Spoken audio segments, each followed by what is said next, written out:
The following contest scheduled for one fall is for the SmackDown Women's Championship!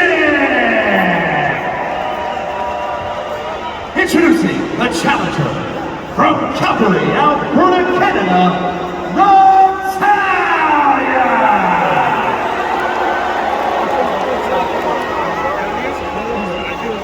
And her opponent, accompanied to the ring by Dominic Mysterio, representing the Judgment Day, she is the SmackDown Women's Champion!